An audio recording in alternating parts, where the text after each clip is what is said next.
ನನಗೆ big boss ಮನೆಗೆ ಬಂದಾಗ ಅನಿಸಿದ್ದು ಅದೇ, ಹೆಣ್ಮಕ್ಳು ಒಂದು ತವ್ರ ಮನೆಯಿಂದ ಗಂಡನ ಮನೆಗೆ ಹೋಗ್ಬೇಕಾದ್ರೆ ಅವ್ರಿಗೆ ಎಲ್ಲ ಮನಸ್ಸುಗಳ ಮಧ್ಯೆ ಇರಬೇಕು. ನಮಗಾದರೆ 100 ದಿನ ಅಂತ ಒಂದು ಬಾಂಡಿಂಗ್ ಒಂದು ಇರುತ್ತೆ, 100-120 ದಿನ ಅಂತ. ಆ ಹುಡುಗಿ ತವ್ರ ಮನೆಯಿಂದ ಗಂಡನ ಮನೆಗೆ ಹೋಗ್ಬೇಕಾದ್ರೆ ಲೈಫ್ ಪೂರ್ತಿ ಇರಬೇಕು. ನಮ್ಮ ಮನೆಯಿಂದ ಬಿಟ್ಟು ಬರುವ ಒಂದು ಆ ಸಿಚುವೇಶನ್ ಹೇಗಿರುತ್ತೆ, ಅಲ್ಲಿ ಬದುಕಬೇಕು.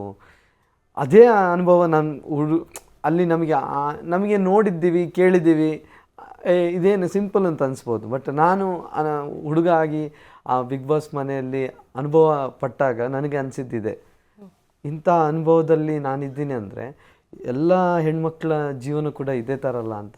ಮನೆ ಬಿಟ್ಟು ಯಾವುದೋ ಒಂದು ಮನೆಗೆ ಹೋಗ್ತಾರೆ, ಅಲ್ಲಿ ಯಾವುದೋ ನೆನಪಾಗಿರ್ತಾರೆ ಅಂತ ಅನ್ಕೊಂತೀನಿ. ಹೆಂಡ್ತಿ ನೆನಪಾದ್ಲು.